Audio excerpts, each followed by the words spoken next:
естественная вентиляция, она абсолютно некомфортная. То есть, если вот все в вашем доме плюс-минус будет сделано для комфорта, то естественная вентиляция разрушит его напрочь. По одной простой причине, что так или иначе вам придется бегать и бесконечно администрировать эти окна, открывать их, закрывать на тот или иной размер в зависимости от внешних факторов влияния, как мы с вами уже поняли.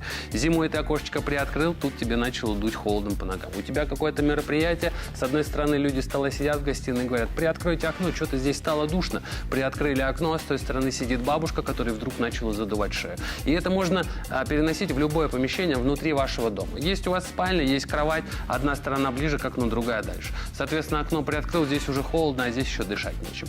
Поэтому естественная вентиляция и комфорт – это просто несопоставимые вещи.